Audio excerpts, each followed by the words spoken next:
Get them hearing aids out.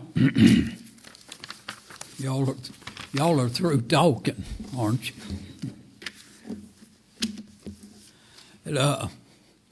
Marie told me Sunday night, said, you need to speak up, you talk so soft. But when I got them hearing aids in, it sounds like I'm almost hollering. So she said, take them out, see how that works. So y'all tell me how it works. Let's see. Daniel chapter 7. We come here. This Daniel 7, part of it is kind of a review of chapter 2, where you remember Nebuchadnezzar made the image there and stood it up 90 feet tall, 9 feet wide, and the head was of gold, the breast and arms were of silver, and the abdomen, the stomach area there was of brass. His legs were of iron, and his feet and toes were of iron and clay. And we're going to, the Lord's going to reveal more about them in chapter 7 and 8. But we want to look at chapter 7 this evening. The first thing I want us to think about in verses 1 through 3 is Daniel's dream. Verse 1, in the first year of Belshazzar, king of Babylon, Daniel had a dream and visions of his head upon his bed. Then he wrote the dream and told the sum of the matter. Did you remember who Belshazzar was? Anybody?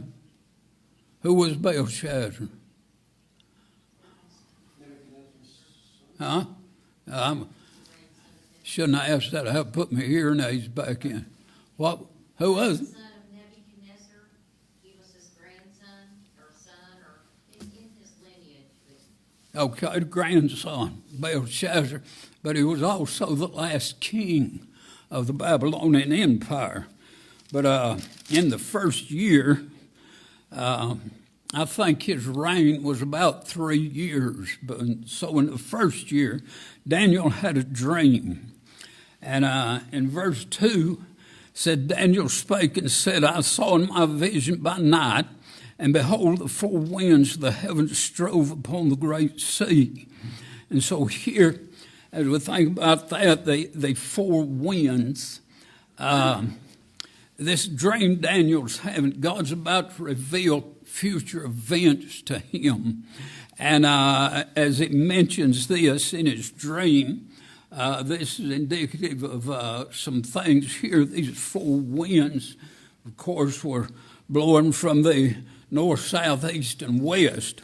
But let me read you a verse over in Ephesians, and see if we can tie them in. You remember here in Ephesians chapter 6, toward the end of the chapter, he starts talking about the whole armor of God. But in verse 12, he said, for we wrestle not against flesh and blood, but against principalities, against powers, against the rulers of darkness of this world, against spiritual wickedness in high places. And so, you know, we've mentioned before, you've got the three heavens, you got the atmosphere around the earth here, and then what we call space, and then the third heaven, which where God is. But the second heaven there is occupied by the spirit world. And, of course, they're involved in the earth, too. Satan still has access to heaven, but the realm out there that we call space, and that area is where they're active. And over in, I think it's chapter 10 of Daniel. Let me see if I can, maybe. Yeah, Daniel chapter 10 and verse 12. Here this angel is talking to Daniel. Gabriel is talking to Daniel. He said, then said he unto me, Fear not, Daniel, for from the first day that thou didst set thine heart to understand and to chasten thyself before thy God, thy words were heard, and I am come for thy words. But the prince of the kingdom of Persia withstood me 21 days, but lo, Michael, one of the chief princes, came to help me, and I remained there with the kings of Persia. And so we see the angel was coming to Daniel, but he was hindered by this prince of Persia, and it was a spirit being. It was one of the devil's princes, and it seems like he has certain ones in certain places. And, here in the United States, some of the cities we have, I believe he's got them in several of those, especially Atlanta, but they do according to the will of Satan.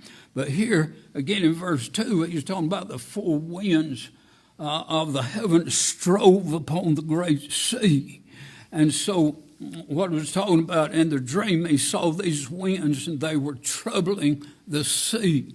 The great sea is the Mediterranean Sea. All through the scriptures here, when it talks about the great sea, is referring to the Mediterranean Sea. But there's these four winds that are striving there, and it seems to imply the condition of the world, that all these things are going on in the spirit realm, and it's affecting the earth and the inhabitants of the earth. But then in verse 3, he said, and four great beasts came up from the sea, diverse one from another. And now we're about to look at them, but these four beasts are the world empires, the four world empires. You remember the image that Nebuchadnezzar made. Each one of those metals represented a particular empire. And so here it seems like God's going into a little more detail about these world empires. Verse 4, we see here the details of his dream. The first was like a lion and had eagle's wings. I beheld till the wings thereof were plucked, and it was lifted up from the earth and made to stand upon the feet as a man, and a man's heart was given to it. And so here, that's talking about the Babylonian Empire. The lion, of course, refer to the lion as the king of beasts there. And the eagle's wings, I'm really not sure the significance of that, except that it might imply swiftness, speed. And how Nebuchadnezzar, when he was waging different wars for his dad, Nabonidus, and then he was made king. And seems like after he became king, he kind of backed off on all this warfare, and he focused on Babylon there, and worked on it and built his empire. The head of gold represents the fact that Nebuchadnezzar's empire seemed to have been the wealthiest of all of them. They had more gold and all that sort of thing. But it was like a lion. And back up in verse 3 now again, four great beasts came up from the sea. And usually when it's talking about the sea or typifying that, it's talking about the population of the world, the people of the world came up out of the sea. And so these empires came up out of all the host of the people that were in the earth at that time. He said, again, verse 4, I beheld till the wings thereof were plucked, and it was lifted up from the earth and made to stand upon the feet as a man, and a man's heart was given to it.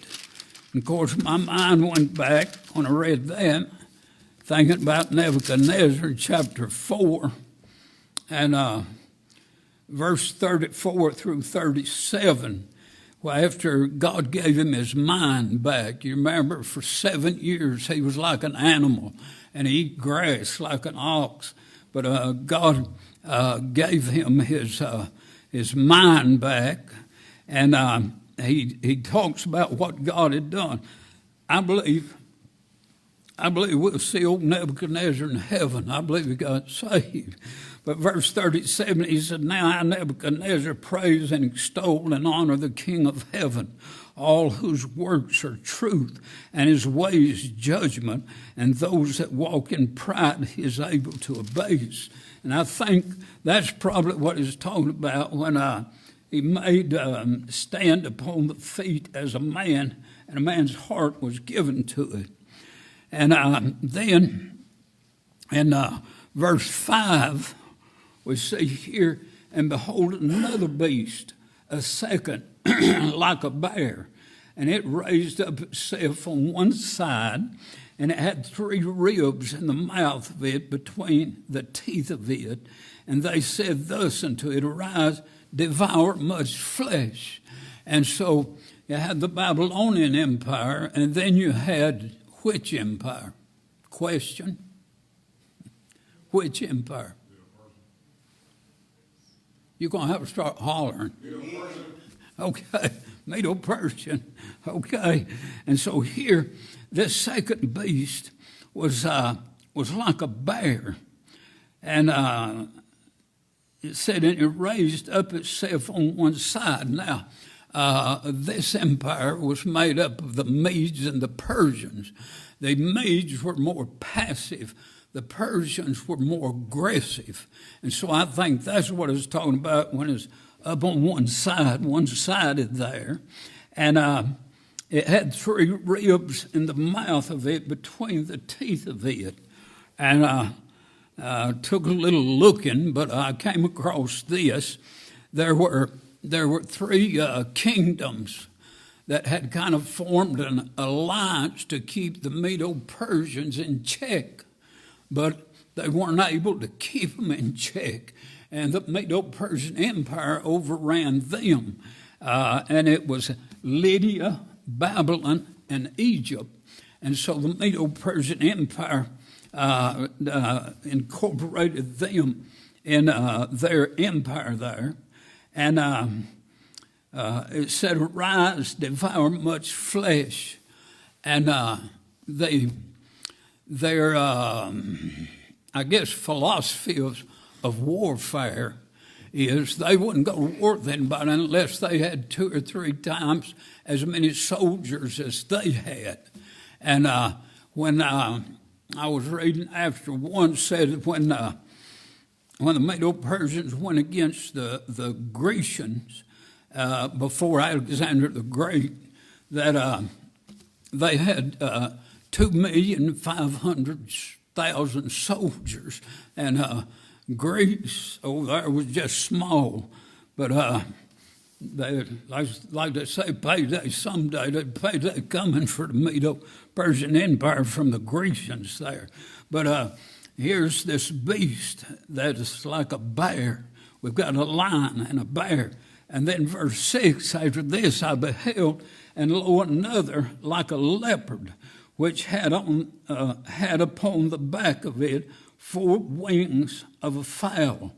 The beast had also 4 heads, and dominion was given to it. And so this is the Grecian Empire. And you remember studying about Alexander the Great. Now, the Medo-Persian Empire, they said they'd devour much flesh, and they did. When they went to war, they were pretty cruel, so history tells us. But like I said, they went against the Greeks there, defeated them, incorporated them into their empire. But then along comes Alexander the Great, and he forms an army, and it's relatively a small army compared to all these others, but it was well equipped, well trained, and well fed. And so here, this it's got 4 wings. This leopard with 4 wings speaks of the swiftness of Alexander the Great when he defeated all these, especially the Medo-Persian Empire. From the time he became king over the Grecian Empire, 10 years later, he had defeated the Medo-Persian and incorporated them into his empire there. And then in verse 7, we come here, and it says, "After this I saw in the night visions, and behold, a 4th beast, dreadful and terrible and strong exceedingly, and it had great iron teeth. It devoured and brake in pieces and stamped the residue with the feet of it. And it was diverse from the beasts that were before it, and it had 10 horns. I considered the horns, and behold, there came up among them another little horn, before whom there were 3 of the first horns plucked up by the roots. And behold, in this horn were eyes like the eyes of man, and a mouth speaking great things." And of course, they didn't liken it to an animal, but they were talking about the Roman Empire.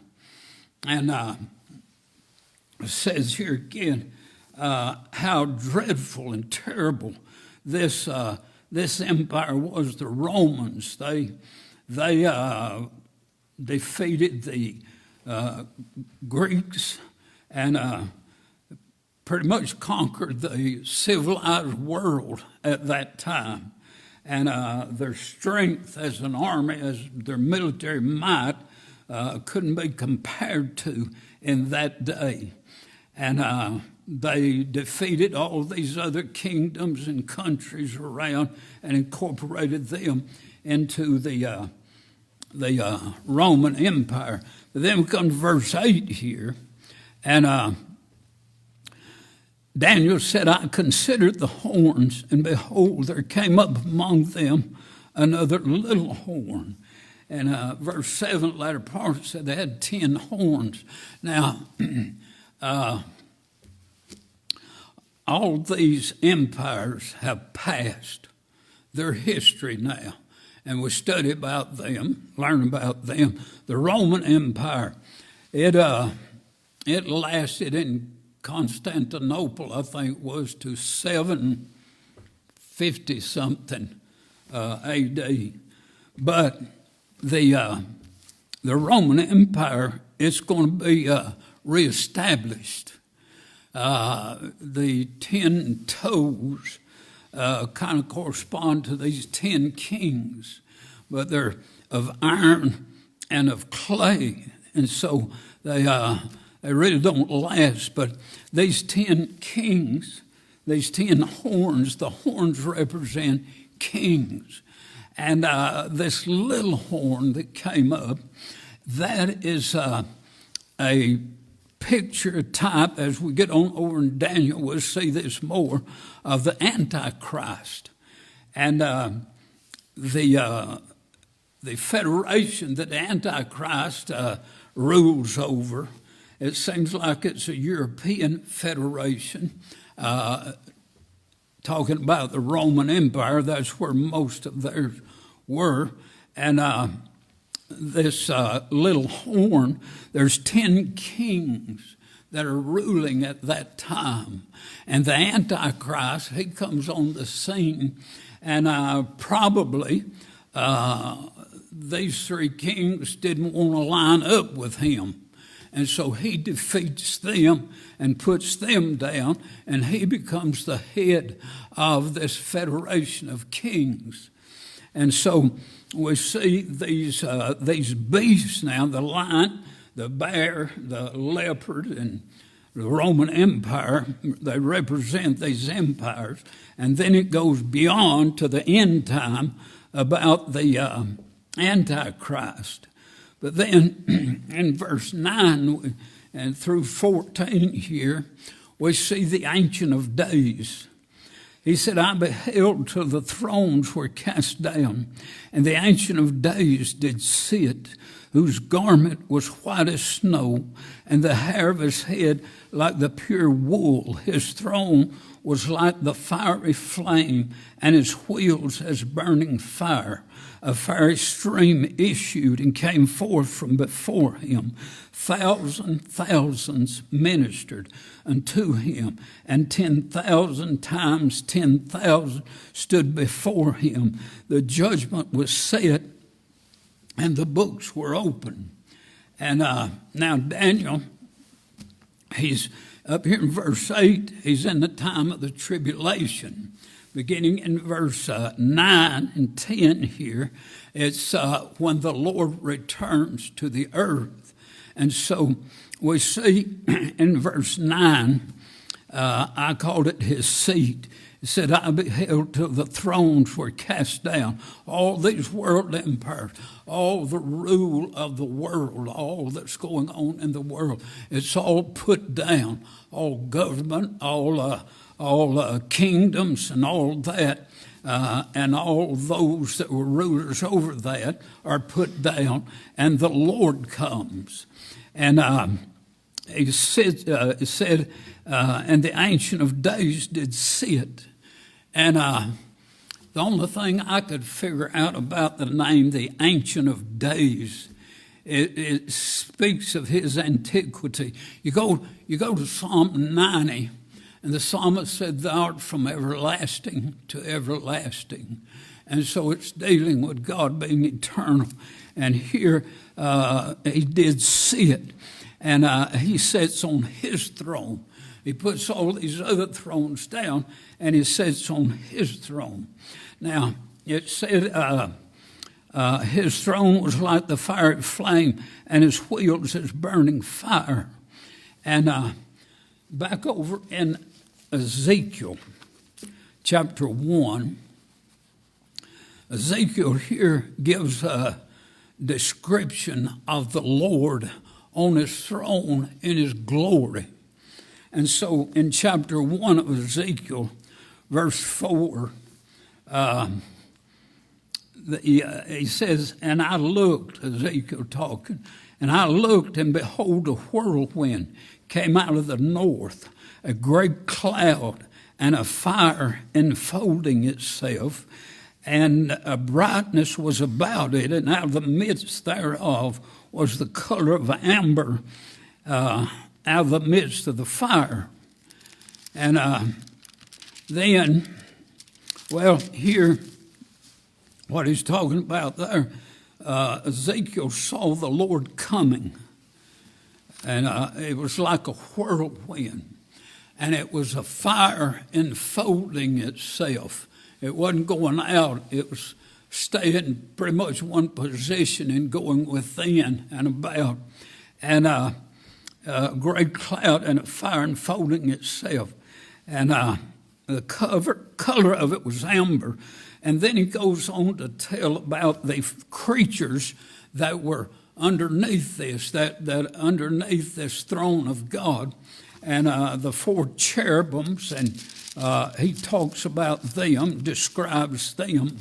But then it comes to verse 26, and he said, Above the firmament that was over the heads was the likeness of a throne, as the appearance of a sapphire stone. And upon the likeness of the throne was the likeness as the appearance of a man above upon it. And I saw as the color of amber, as the appearance of fire round about within it, from the appearance of his loins even upward, and from the appearance of his loins even downward. I saw as it were the appearance of fire, and it had brightness round about, as the appearance of the bow that is in the cloud in the day of rain, so was the appearance of the brightness round about. This was the appearance of the likeness of the glory of the Lord. And when I saw it, I fell upon my face, and I heard a voice of one that spake.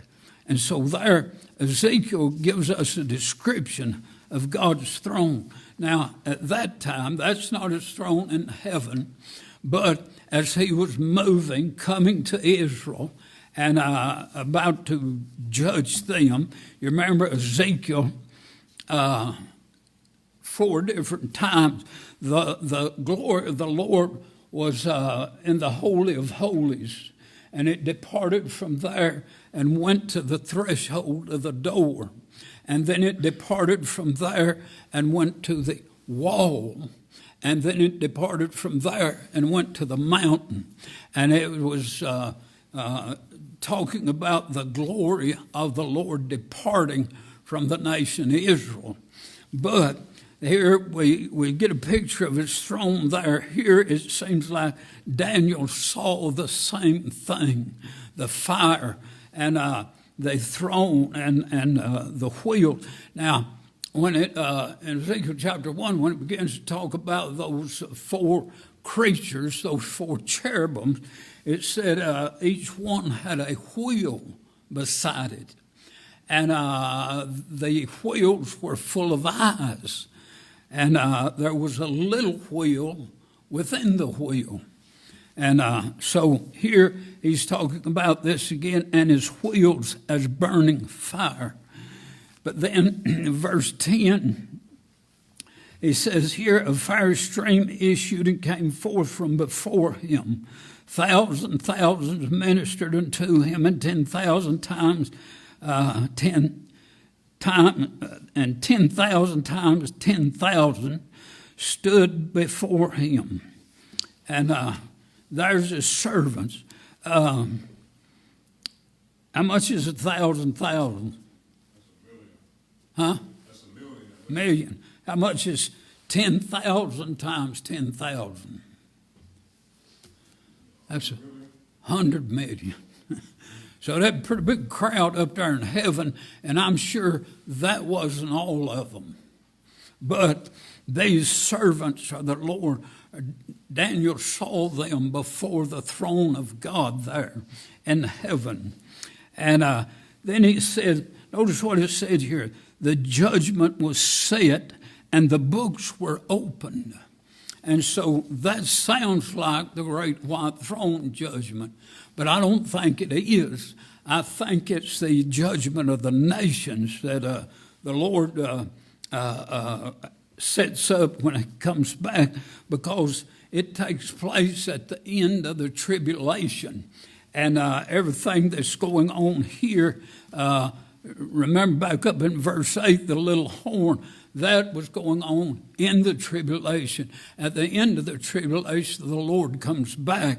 In the latter part of verse 10, again, it says the judgment was set and the books were opened. And so let me read you a few verses over here in Matthew chapter 31. Chapter 25, verse 31. It says, when the Son of Man shall come in his glory, and all the holy angels with him, then shall he sit upon the throne of his glory. And before him shall be gathered all nations, and he shall separate them one from another, as a shepherd divideth his sheep from the goats. And he shall set the sheep on his right hand, but the goats on the left.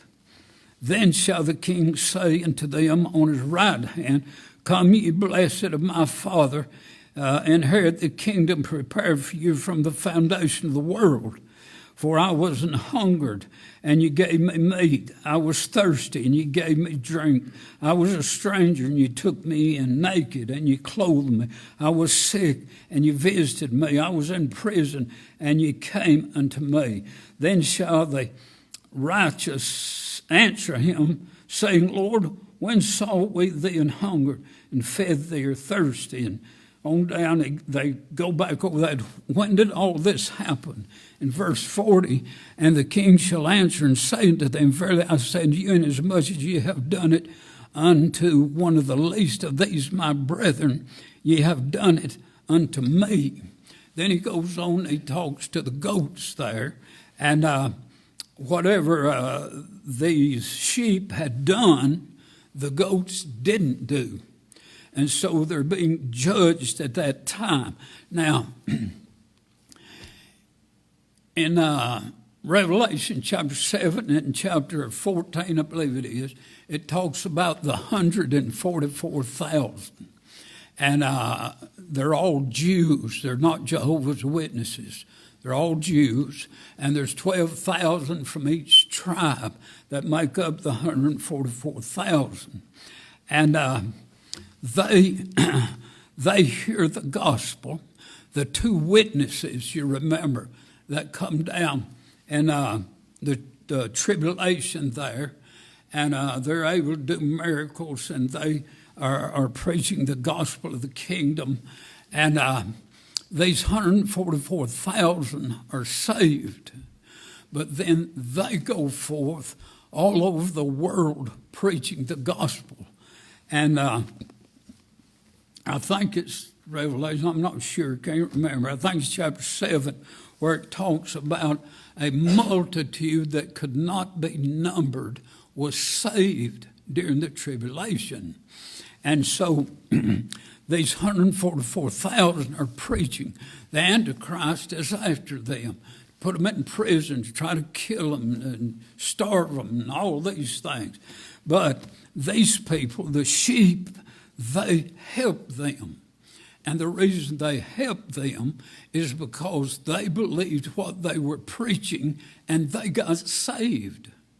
And so they helped these 144,000. These goats didn't help them. And let's see, verse 45.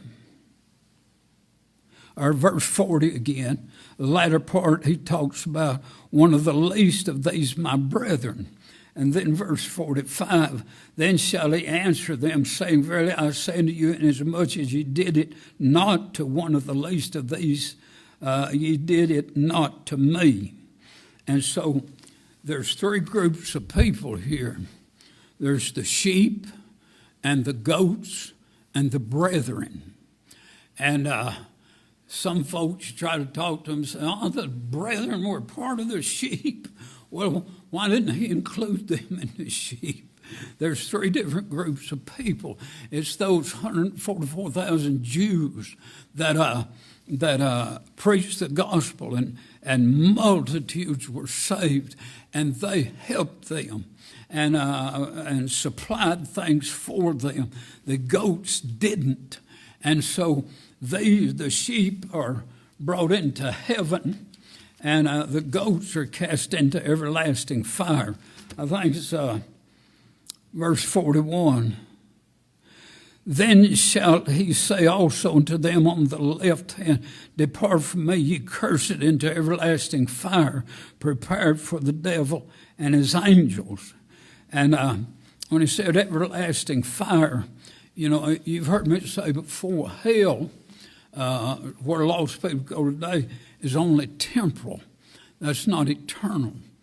Because in Revelation chapter 20, at the great white throne, it talks about death and hell delivering up the dead that were in them to stand before the great white throne. And so these goats here in Matthew 25, they don't go to hell. They miss the judgment seat of Christ. They're judged right there, and they go into the lake of fire. And so our time's gone, so let me stop here. We'll pick up in verse 11 next week. Where I was going with all of that was the latter part of verse 10. It said, the judgment was set and the books were opened. And so that, I believe, is that judgment, the judgment of the nations, we call it, there in Matthew chapter 25. Any question? Yes, ma'am. So is hell not Now, fire? talk loud. I'm hearing aids in.